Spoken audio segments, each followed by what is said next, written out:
Good evening and welcome to the Guest House Show here at the CAN TV Network. It's an honor and a pleasure to be back with you. My name is Art Sims. I am the Community Outreach Manager for Guest House.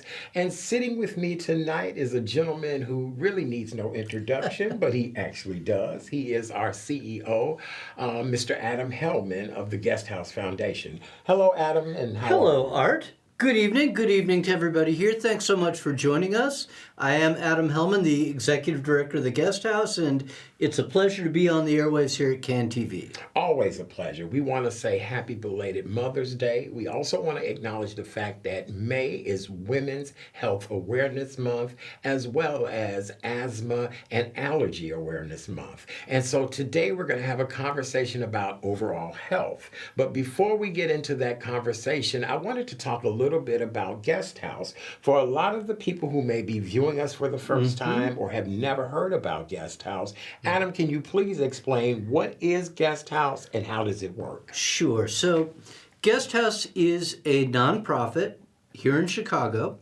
We provide temporary lodging that makes it possible for medical patients to receive life-saving, life-changing treatment when they or their family need to stay near the hospital in Chicago. We're located right up the street in the Illinois Medical District at the corner of Polk and Damon. We have 53 fully furnished apartments. We're the only organization in Chicago or in the area that supports patients of all ages with any diagnosis receiving any type of treatment. Which is very true. And what a lot of people don't realize is on an average year, Guest House provides more than 700 families with support, delivering over 12,000 nights of service. And the length of stay is determined not only by their needs, but there's no minimum or maximum stay. And when I talk to people, I say, people are there with us 24 hours to almost up to a year. How would one qualify to stay with us? So, really, you need to be in active treatment, and that's about the only limitation. And then people get a medical referral from their hospital team, from often a social worker or a nurse navigator, but we work with a lot of the major hospitals in the Chicago area. So right around us, Stroger Hospital of Cook County, we support all of their patients. University of Illinois Health, we support all their patients. Rush University Medical Center, all their patients. We also support patients from University of Chicago and from Northwestern. And we have funding that will support patients from other hospitals as well. And also, we have partnerships with the Gift of Hope Organ and Tissue Donor Network and American Cancer Society. So we'll help cancer patients or organ transplant patients receiving treatment at any Chicago area hospital. Now, since 1999, Guest House has been around. We recently just celebrated 26 years of excellence in delivering to the people of not only the city of Chicago, but across the country as well as globally. Can we talk a little bit, since this is Women's Health History Month, about the wonderful lady who founded Guest House? Sure. It's a great story. So it was founded by a woman named Jane Reich, who we're 30 years ago now, right? In the mid-90s is really when she started banging the drum for this. And she was a staff member during her career at Rush University Medical Center. And she was working with the families of children. And there was a family that was coming in from Chile in South America, and they were bringing their child who was seriously ill and needed some of the really spectacular treatment that Rush could provide, one-of-a-kind treatment, and they needed a place to stay. And she thought, well, my gosh, here we are. We're Rush University Medical Center, known all over the world, and where's someone supposed to stay? And so that kind of got her going. And the amazing thing about Jane, and this is a great, I think, woman story. It's a great story about determination. Jane was somebody sort of in the middle of the hospital. She wasn't a board member. She wasn't a CEO. She wasn't anything but a person who really cared about what she was doing.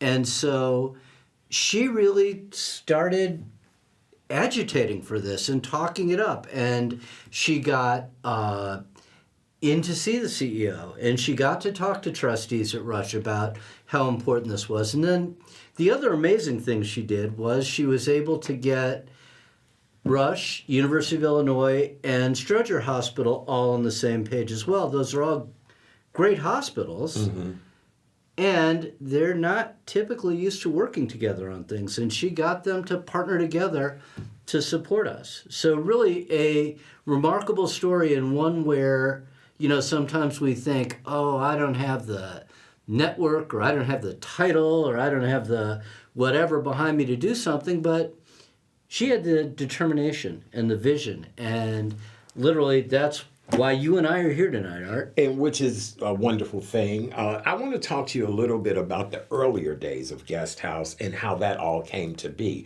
For us to have now grown into 53 rooms, for us now to have serviced so many families, how were and I know you and I both weren't there then, Right. but how did the earlier days work of people being able to stay at Guest House? So it took a little while to get things going. So Jane had a vision. They founded the organization on paper. This is getting nonprofits going. You get a board, you start getting people to agree and be interested to do what they're going to do. At first, the Guest House had the idea that they were going to raise money and someone else was going to build a building for them, and that didn't quite work out. And then there was an idea of, well, maybe they'll build their own building, and that's expensive and takes a long time. And so eventually they came up with the idea of, let's rent some apartments in the medical district, and we'll start to make those available to people. So they started out with 10 units in a different building than the one we're in now. We're on the campus of the University of Illinois, Chicago at this point. But we were in a different building.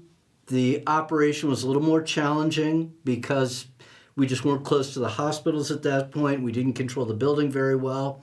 And my predecessor, as executive director, Mike Mays, in 2011, joined the organization and said, gosh, we really need to get a firmer operation. So he brought us over to the University of Illinois, the building we're in now, and we started out, I think, with 8 apartments. And he was a visionary, too. He negotiated a lease where we could go up to 50 over 10 years. Oh, and, wow. Yeah, and we actually ended up exceeding that, but we got into the building where we are now. At that time, we were still mostly working with the families of people who were in the hospital. We got a partnership to support cancer patients, and that got us helping outpatients. So, you know, you get somebody who comes to Chicago for chemotherapy for 3 months. Correct. Or a long-term organ transplant. That's right. And they can't stay in the hospital all that time. People don't get well staying in the hospital, but they need to be near the hospital. Which is true. Right. So we were able to enable that because we reached out to outpatients.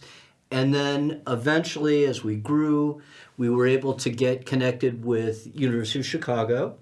And then last year, we were able to build up a relationship with Northwestern, which was really great. So we brought them in as partner as well. Very good. For those of you that are just joining us, or if you've been watching the conversation, we're talking about the Guest House, which is temporary medical lodging located in the medical district, right at the corner of Polk and Damon. We are a referral-based lodging facility for those that need somewhere to stay during medical treatment.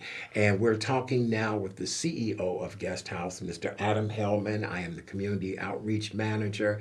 And together, Adam and I are here to just say Happy Women's Health History Month. We want to make sure women are getting your exams, scheduling your appointments, and we want that for the entire family. As much as we enjoy welcoming patients to or we say guests, as we say, as much as we enjoy welcoming guests, we also want people to do preventive work to make sure you live a healthy life. Yes. Adam, as we continue forward, we were kind of talking about allergies and asthma, and we had a guest that was scheduled this evening that had a conflict, but you and I were both talking about allergies and how in older years allergies are now affecting me. You shared an amazing story about how your brother had a situation with allergies. Let's talk about that since this is Asthma and Allergy Awareness Month. Very important, and we're at the time right now where the leaves are changing, and springtime, the allergens come out. I lived in Atlanta at one point, and there's about 2 or 3 weeks where the pine pollen comes out, and everything looks like it's sort of like a yellow tennis ball, how heavy it is. Anyway, my older brother, and this goes back a long time, but in the middle 60s, had a lot of allergies. He was allergic to dust, to cobwebs, to animal hair, to sort of, you name it, leaves, grass, pollen, all those things. And he went to a pediatrician, and he was brave because he got a shot every week. Like, Oh, wow. yeah, getting a shot used to terrify me when I was little. And sure. my older brother could man up and take it. Right. And eventually, when he was about 10, he was in the doctor's office, and he was finished. Like, the doctor said, "You're done. You're pretty much cured. This is under control." And he brought my brother out into the waiting room, and there are all these kids lined up waiting to get literally take their medicine, right, to get their shots. And he walks out and he says to all the kids and their parents who are there, "Behold another miracle of modern medicine. Here's somebody who's cured and doesn't have to come back." And I think for a lot of the kids who were in line there and waiting to get their shots, that was very exciting to think about, that someday they were going to be done with having to go and get their shots. I think we're both very thankful for modern medicine. Oh my God. I look at the fact that you have a lot of children who, have allergies. Some children have sun allergies, Right. dairy allergies, things like that. And then as you get older in life, like I've become to the point where I have to be careful of sun and wear Right. sunscreen most yeah. of the time. A lot of people don't realize even African American Yes. skin Yes. can go through a lot of different conditions when it comes to sun. Dietary things that you have to Yes. look at as well Right. too. Very Has there been a lot of different things that you've found over the years that you could tolerate at one point, but now you don't know if you necessarily can? I think about sun. I've become more sun sensitive, definitely, and I'm I burn very easily, but I burn more easily now, and I'm a lot more careful about the sun than I used to be when I was younger. So that's one that definitely is true. I think also you get a little older, and I'm probably a little bit more careful about how much fun I have when I go out and have a drink or two. I feel like I can. It's good to pace myself a lot more. I'm 62 years old. Get out of here! Oh, yeah. Oh, aren't you looking good, my friend? Yes, yes. But yeah, I think those are two things that I've definitely kind of calmed down on, and then just the volume of food. Like I remember when stuffed pizza became a big thing in Chicago, right? Yes, yes. When it was like Chicago Magazine, Giordano's the best pizza in Chicago, and that thick pizza. And I remember being able to eat like 3 or 4 pieces of that at a time. Yes. And you just can't do that anymore. No. I mean, for me, it would be physically impossible. Oh, absolutely. Something like that would be over a course of a couple of days. Yeah. I've learned as I get older as well, too. I'll be facing 60 this year. And you've got to do things in moderation. You've got to be very careful about what it is. Even though this is Women's Health Awareness Month, and next month we'll be focusing on men, it's important for people to not only get the screenings, as you guys all know, things like breast cancer and prostate cancer and different forms of cancer are now starting to hit people at an earlier age. Yes, they are. And so we want everybody to be very cognizant of that. If you are starting to develop rashes for some particular reason, we both cannot encourage you enough to go have that checked out and figure out what, it could be and how it could be. Do you think people are still fearful of going to doctors, or do you think, more people are accepting the fact, because a lot of people have trouble accepting diagnoses as well as going to doctors. Right. Well, so like you said, let's say you get a rash and you don't know what it is and it makes you nervous, but someone says, well, it might be something bad, it might not be, but if I don't go to the doctor, no one's going to tell me it was something bad. So, if there's something wrong with me, it hasn't been diagnosed, so I don't know about that yet. So it's kind of a way of putting off fear. I think for women, and you can't talk about women sort of, all women, but one psychology that a lot of women have with their own health is that they feel like they have to take care of everybody in their household. That's right. So maybe they have kids, maybe they have parents, maybe they have a significant other. But oftentimes I think that women feel like they have to be strong and resilient and the ones who can't get sick because they're the ones who hold the household together. And as a practical matter, oftentimes they are holding the house together, but that doesn't mean that they should put off. Right. They got to respond to their body. They got to. That's right. If you feel bad, if something aches with you, if you have lumps and bumps that aren't familiar, if you have a rash, if you have a cough, like your body does those things not because everything's great, and you should get it checked out. It's really important to do that. Which is very true, and I couldn't agree with you more, Adam. So we want to share these tips with you all if we could. Educate yourself about your health. Know as much as possible about your health.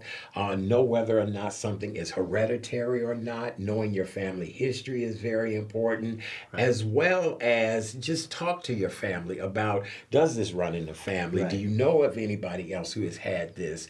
We also want to remind everyone to modify their lifestyle. When we say that, everybody could lose a few pounds. Everybody could eat less sugar, develop a pattern of eating more vegetables, things like that, right. Which I think is so important. And then last but not least, we want everybody to advocate for yourself when it comes to your health awareness. If you're not your own advocate, then how will you ever get forward in what you need to do or having someone that can advocate for you? Right. I think that's really important. I think it's also, we talked about awareness, and it's really important to get information from a doctor or a medical professional. I think one of those sites that you can go on, like WebMD, those can be helpful in a lot of ways. But, people wake up at 2 and personal experience, wake up at 2 in the morning and be like, oh, my elbow and my shoulder feel a little funny, and maybe I'm, and then you look, well, let's look at WebMD, and then you get all kinds of crazy ideas about what might be wrong. And the fact is that you can torture yourself nonstop by looking at the internet. And the important thing to do is, if you're not feeling right or you have a question about something, go talk to a doctor or a physician's assistant or urgent care or a nurse. But medical professionals are trained to help you with things in the way that what you find just searching your own on the internet is not. Which is very true. I couldn't agree with you more. I know quite a few people who think that their doctor is TikTok. I know quite a few people think that Instagram is their doctor. Oh, yeah. It is not. It's very important. And then those who have compromised immune systems, or those that have chronic illnesses, I'm one of those people myself that, I get up every day and there are going to be certain things that I'm faced with. Right. But I also know when something has triggered. I also know, if I'm coming down with a cold or a headache or, whatever the case may be. Yeah. So, that's why we want everybody to know your body, understand about your overall well-being, and it's so important. And we do want to encourage women this month, and I promise you when we come back next month, we want to encourage men to do the same. Oh, yeah, absolutely. Mm-hmm. And it's really, it is, like you said, to be your own health advocate, because you're the one who knows. You're the one who knows how you feel. You're the one who knows your body.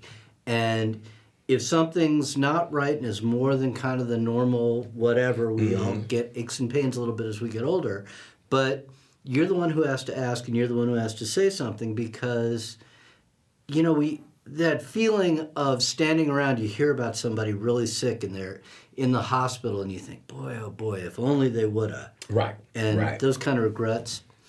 Can we talk about one thing? Yes, please. Guest house related. It's a little bit of a different topic. Sure. But, I was talking a lot about kind of the functional benefits of the guest house and the number of people and this and that and how we help people. I think it's really important, and this is a big part of what you do with the guest house, in addition to being the outreach manager, the work that you do inside the guest house.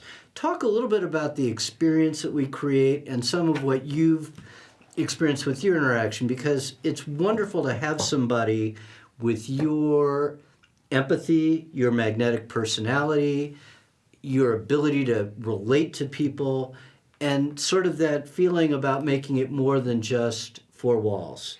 I really appreciate you for that, and I must admit, sir, it's been one of the most moving experiences ever.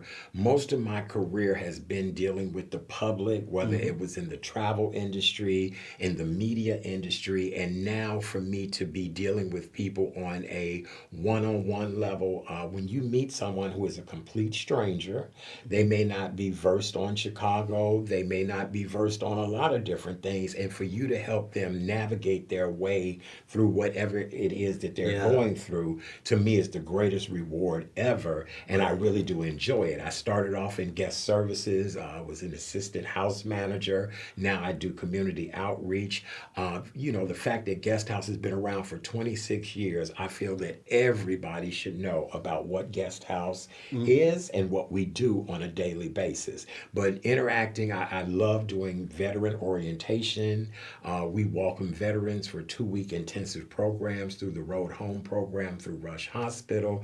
That has been just wonderful to say the least. And then just meeting guests on an everyday basis. Right. What a lot of people don't realize, you may hear a story on the news. It may be a horrific accident or crash. Oftentimes, the relatives of those people may be staying with us. Right. And for me to realize, I heard this on the news, I understand what these people are going through. How can we best help them? And we just not be a lodging accommodation, but we be we're a family away from their family. Yeah. And so I love every aspect of it, and I would hope to be able to continue to offer that to people as much as possible. I think it's the personal touch that makes a difference. It's such a big difference. And, oftentimes when people are going through these medical hard times, and everybody who's watching has experienced this with themselves, with their family, with a dear friend. And when you're in the middle of that, you feel lost, isolated. You're on an island. And what we try and do, and like a lot of the work that you do, are interacting with the guests when you're at the guest house, is about helping people feel found and helping them feel like they're in a place. They might not be familiar with Chicago. They might not be familiar with the Near West Side. And helping them feel like they're located somewhere and they're not lost is just such an important part of their experience and their journey. And we live in such an amazing city where people are very benevolent. If you ever feel as if you want to volunteer or donate to Guest House, we're always there available. We have a wonderful program for those that want to volunteer and give back. It's a structured program, but it works very well, and we're always looking for people who want to give back. And I want to remind people to follow us on our social media platforms. Guest House is actually on social media. We're on Facebook at Guest House Foundation. We're on Instagram at Guest House Chicago. We're on Threads at Guest House Chicago, and we're on X at Guest House Chicago as well too. So please follow us, and we invite you to please join us at any particular time if you think you want to volunteer. And we're always looking for those that would like to donate to us, because temporary medical lodging is something you never think about until it's needed. And when it's needed, you're grateful that it's there. That is the absolute truth. And if you want to know more about the organization, the website is down at the bottom of the screen, guesthousechicago.org. You can find out a lot about what we do. You can find out more about Art. You can find out more about me. Yeah, and that's Adam. I'm Art, but you can find out about us. Yes. We do what we do. Yes, we do. Absolutely. Well, we want to thank everybody so very much for tuning in today. We want to remind everyone that your health is your wealth at all times, and just want to remind ladies as well as men to make sure you get those checkups, those follow-ups, and do the due diligence to advocate for yourself. We'll be back next month with another amazing program for you. Stay well. Remember our website, guesthousechicago.org. Follow us on social media, and if you need something to do this summer with your time, we'd love to see you at the Guest House. Anything else you want to say, Adam? No, I think you covered it pretty well. Thank you so much. It was great to have you join us tonight, and we hope to see you soon. Yes, absolutely. Happy belated Mother's Day to all the ladies out there. And you guys be the best you can be every day of your life. Until next time, on behalf of Adam Helman, the CEO of Guest House, and myself, Art Sims, Community Outreach Manager, we'd like to thank you so much and have a wonderful day. Good evening.